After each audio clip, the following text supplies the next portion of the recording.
नमस्कार मंडळी, मी कुणाल पाटील आणि तुम्ही पाहत आहात नेमका मुद्दा काय.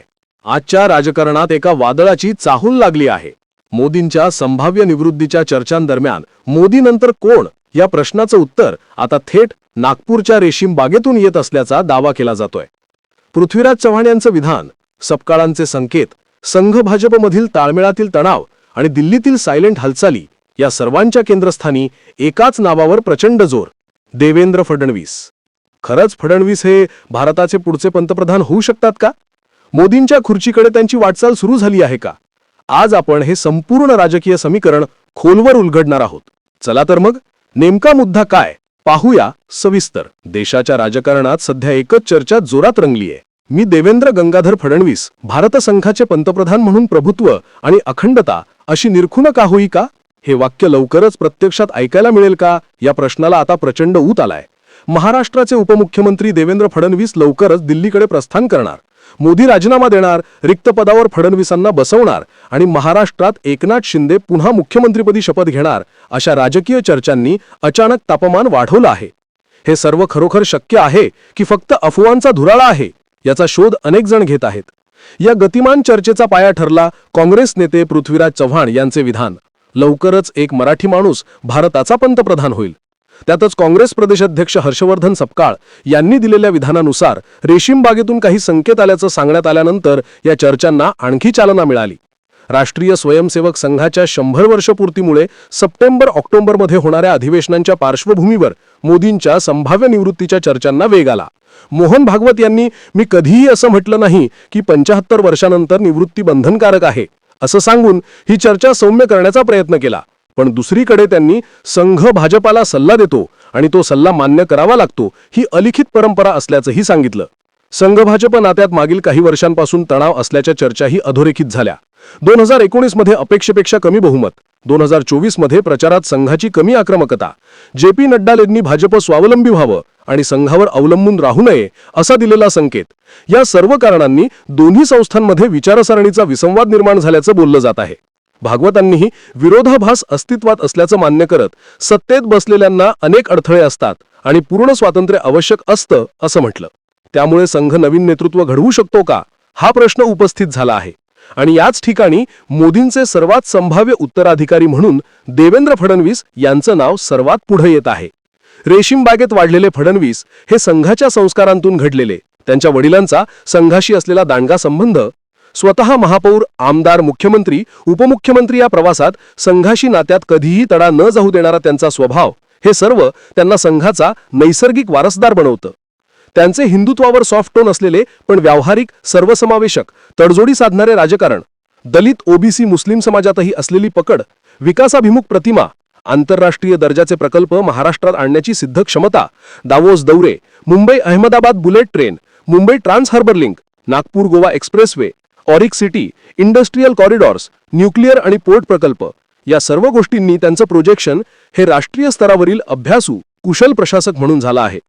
कायद्याचं शिक्षण, इंग्रजीवरील प्रभावी पकड, स्पष्ट भूमिकांची शैली आणि पंतप्रधान मोदी यांच्यानंतर संघाला हवी असलेली सुसंगत, शिस्तबद्ध, विश्वासू नेतृत्व शैली, हे सर्व घटक एकाच दिशेने इशारा करतात. फडणवीस हे संभाव्य पंतप्रधान पदाचे दारेदार. पण या सर्व चर्चांमध्ये एक समांतर धागा आहे. योगी आदित्यनाथ यांचं नाव सुद्धा जोरात पुढे येत आहे. मग खरोखर नरेंद्र मोदी आता निवृत्ती जाहीर करणार का? संघ नवीन नेतृत्व पुढे आणणार का? भाजपाच्या अंतर्गत समीकरणात मोठा बदल होणार का? फडणवीस दिल्लीकडे झेप घेणार की हे फक्त राजकीय वर्तुळातील बळेबाज सरकार आहेत? हे सर्व प्रश्न अजून अनुत्तरितच आहेत. महाराष्ट्रासह देशभरातील राजकारणाचं लक्ष आता एका बिंदूवर स्थिरावलं आहे. मोदी यांच्यानंतर कोण? आणि त्या शर्यती फडणवीस हे सध्या सर्वात चर्चेतील नाव आहे. याबद्दल तुम्ही काय विचार करता? या सगळ्या चर्चांच्या गडारोळात दिल्लीपासून नागपूरपर्यंत आणि मुंबईपासून लखनौपर्यंत राजकीय हालचाली वेगाने सुरू असल्याचा पडद्यामागून समजत असलं तरी अधिकृतपणे मात्र सर्वजण मौन साधून बसलेले दिसतात. भाजपामध्ये सध्या सुरू असलेली शांतता ही वादळापूर्वीची शांतता आहे का, असा प्रश्न अनेक दिग्गज राजकीय निरीक्षक उपस्थित करीत आहेत. कारण जेव्हा जेव्हा संघाकडून मोठे संकेत दिले जातात तेव्हा दिल्लीच्या सत्ता व्यवस्थेमध्ये काहीतरी भूकंप सदृश हालचाल घडते, हे इतिहास सांगतो. 2014 मध्ये मोदींना पुढे करणे असो, 2017 मध्ये योगींना UPचं नेतृत्व देणे असो किंवा 2019 नंतर अमित शहा यांच्या शक्ती समीकरणात झालेला बदल असो, प्रत्येक वेळी संघाच्या अंतर्गत चर्चांनंतर मोठे निर्णय पुढे आलेले आहेत. त्यामुळे मोदींच्या संभाव्य उत्तराधिकाऱ्यांच्या चर्चेत फडणवीस, योगी, शिवराज, गडकरी आणि राजनाथ सिंग यांची हळूवार तुलना सुरू आहे. पण या धावडीत सर्वात पुढे दिसणारी दोन नावे म्हणजे फडणवीस आणि योगी. योगींचा कठोर हिंदुत्व, लोखंडी शिस्त आणि यूपीतील व्यापक जनसमर्थन हा त्यांचा भक्कम पाया, तर दुसरीकडे फडणवीस यांचे संघाशी नाळ असलेले संवेदनशील नाते, सर्वसमावेशक प्रतिमा, प्रचंड प्रशासकीय अनुभव, संघविश्वासू म्हणून मिळणारा पाठिंबा आणि केंद्राला हवे ते तडजोडी साधणारे नेतृत्व, हे सर्व घटक त्यांच्यावर बाजी मारताना दिसतात. शिवाय देशाच्या आर्थिक धोरणात, परराष्ट्र धोरणात, प्रकल्प नियोजनात आणि प्रशासकीय पातळीवर काम करण्याची त्यांची क्षमता मोदींच्या शैलीशी सर्वात जवळची असल्याचे अनेक मोठे अर्थतज्ञ, प्रशासकीय अधिकारी आणि केंद्रातील काही वरिष्ठ नेत्यांचे मत आहे. म्हणूनच दिल्लीतील काही गुप्त चर्चांमध्ये मोदीनंतर फडणवीस हा प्रश्न आता केवळ अफवा नसून संभाव्य समीकरणाच्या स्वरूपात चर्चेत येतो आहे. दुसरीकडे महाराष्ट्रातील सत्तेतील अस्थिरता, भाजप शिंदे युतीतील दरी, अजित पवार गटाची धडपड, उद्धव ठाकरे गटाचे पुनरुज्जीवन आणि स्थानिक स्वराज्य संस्थांच्या निवडणुकीमध्ये निर्माण झालेली गोंधळलेली परिस्थिती, या सर्वांचा एक मोठा रिअरेंजमेंट म्हणून वापर केला जाऊ शकतो. या पार्श्वभूमीवर जर फडणवीस दिल्लीकडे गेले तर महाराष्ट्रातील रिक्त जागा सहजपणे शिंदेंना मिळू शकते आणि त्रिकोणी समीकरण तात्पुरते तरी स्थिर होऊ शकते. देशभरातील भाजपाला मोठ्या चेहऱ्याची गरज असेल आणि मोदी स्वतः इच्छुक नसतील तर फडणवीस हे संघाला हवे असलेले विश्वासू प्रशासक म्हणून पुढे येऊ शकतील, असा ठाम अंदाज सध्या व्यक्त होतो आहे. पण या सर्व घडामोडींच्या मध्ये अजूनही सर्वात मोठा प्रश्न तसाच उभा आहे. या संकेतांचा अर्थ खरोखर सत्ता परिवर्तनाचा प्रारंभ आहे का, की हा फक्त राजकीय दाब निर्माण करून अंतर्गत समतोल साधण्याचा डाव आहे? परिस्थिती जसजशी पुढे जातीये तसतसे हे समीकरण अजून गुंतागुंतीचं होताना दिसतंय आणि त्यामुळेच पुढचे काही महिने भारतीय राजकारणाचा कधी नव्हे इतका निर्णायक टर्निंग पॉइंट ठरू शकतात. या राजकीय वादळाची खरी तीव्रता मात्र आता दिल्लीच्या सत्ता केंद्रात जाणवू लागली आहे. कारण 2024 नंतरच्या राजकीय परिस्थितीत भाजप नेतृत्वाला स्वतःचा नवा मार्ग आखण्याची गरज भासू लागली आहे. मोदींच्या नेतृत्वाखाली पार्टीला मिळालेल्या प्रचंड यशानंतर पुढील दशकात कोणता दिशाबदल घडवायचा, कोणत्या प्रकारचे नेतृत्व पुढे करायचे आणि संघाशी ताळमेळ कसा साधायचा, या प्रश्नांची उत्तरे शोधण्यासाठी संघ भाजपमध्ये अनेक गुप्त बैठकांचे सत्र सुरू असल्याची माहिती राजकीय सूत्रांकडून मिळते आहे. मोदी स्वतः राष्ट्राच्या दृष्टीने अतिशय महत्त्वपूर्ण भूमिका कायम ठेवू शकतात, पण पक्षाध्यक्षपद, संघ समन्वय कमिट्या, केंद्रीय संसदीय मंडळ यातील आगामी फेरबदलांचा मोठा परिणाम देशाच्या सत्ताधारी नेतृत्वावर होणार हे नक्की. याच पार्श्वभूमीवर देवेंद्र फडणवीस नाव अचानक आघाडीवर येत आहे. कारण ते मोदींना रिप्लेस करण्यासाठी नव्हे तर सातत्य राखणाऱ्या सॉफ्ट ट्रान्झिशनसाठी योग्य मानले जात आहेत. मोदींच्या नेतृत्व शैलीने भारतीय राजकारणात निर्माण केलेली धार, करिश्मा आणि निर्णायकता एका झटक्यात बदलणे शक्य नाही आणि म्हणूनच संघाला हवे असलेले नवे नेतृत्व हे कठोर, लवचिक या दोन्ही टोकांमध्ये संतुलन साधणारे असले पाहिजे. याच निकषांवर फडणवीस सर्वात फिट मानले जातात.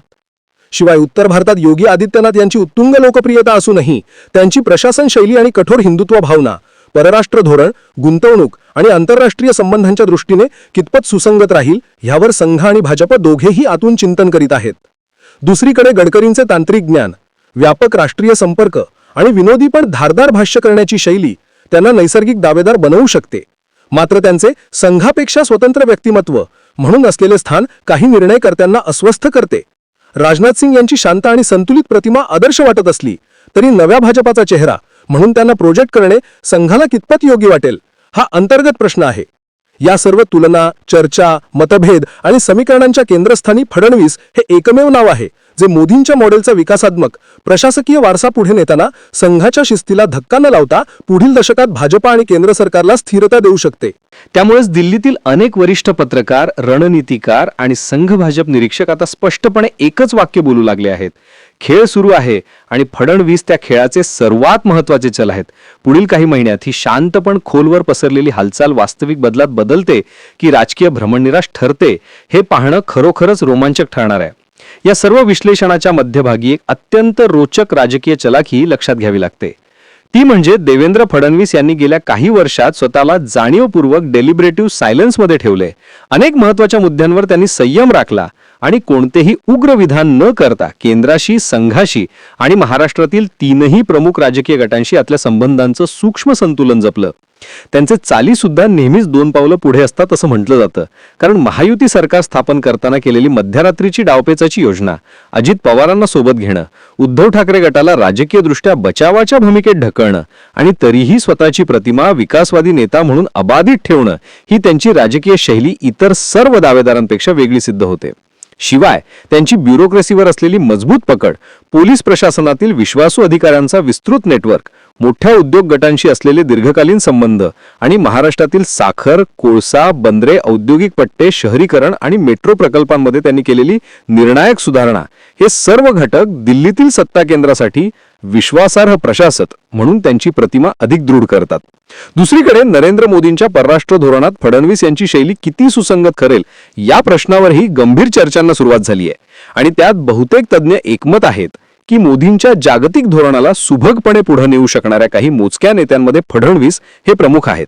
कारण अमेरिकन गुंतवणूक, जपानी तंत्रज्ञान, फ्रेंच सहकार्य, मध्य पूर्वेतील प्रकल्प आणि विविध बहुपक्षीय करारात महाराष्ट्राचा सहभाग वाढवण्यासाठी त्यांनी जे वैयक्तिक संपर्क वापरले ते आता त्यांच्या राष्ट्रीय दाव्यात महत्त्वाची भूमिका बजावू शकतात. एवढंच नव्हे तर पक्षाच्या संघटनात्मक बदलांमध्ये, भविष्यातील निवडणुकात आणि भगव्या विचारसरणीच्या नव्या दिशांसाठी संघाला हवी असलेली व्यवहार कुशल, शिस्तबद्ध पण जनमानसात स्वीकारयोग्य अशी प्रतिमा फडणवीस जुळवून आणतात. त्यामुळे मोदींनंतरच्या भारतात कोणती नेतृत्व शैली टिकेल, कडक आणि संघर्षवादी की संतुलित आणि विकासावर भर देणारी, याचा निर्णय येत्या काही महिन्यातच स्पष्ट होईल. पण एक गोष्ट मात्र निर्विवाद आहे की फडणवीस यांचं नाव आता फक्त महाराष्ट्रापुरतं मर्यादित राहिलेलं नाही. ते राष्ट्रीय पातळीवर गंभीरपणे चर्चेत आलेलं आहे आणि यामुळे भारतीय राजकारणाचा सत्ता बदलाचा प्रवाह कोणत्या नव्या दिशेला वाहतो हे पाहणं अधिकच उत्सुकतेचं होत चाललंय. मित्रांनो, नेमका मुद्दा हा नाही की चर्चा कोणत्या दिशेने वाहत आहेत. मुद्दा हा आहे की दिल्लीच्या राजकारणात एक सुगंध पसरू लागलाय, बदलाचा, पुनर्रचनेचा आणि एका नव्या चेहऱ्याचा उदयाचा. मोदींच्या कठोर नेतृत्वानंतर भारताला कोण पुढे नेणार हा देशाच्या भविष्यासाठी अत्यंत निर्णायक प्रश्न आहे. त्याच्या केंद्रस्थानी आज फडणवीस ठामपणे उभे दिसतात. पण ही स्पर्धा अजून संपलेली नाहीये. यामध्ये संघाचे संकेत, भाजपची अंतर्गत रणनीती आणि देशातील आगामी राजकीय घडामोडी निर्णायक भूमिका बजावणार आहेत. फडणवीस दिल्लीच्या शर्यतीत धावतील की परिस्थिती अचानक वेगळी वळण घेईल हे पाहणं खरंच रोमांचक ठरणार आहे. तुमचं मत काय? फडणवीस पंतप्रधानपदी जाऊ शकतात का? कमेंटमध्ये नक्की लिहा.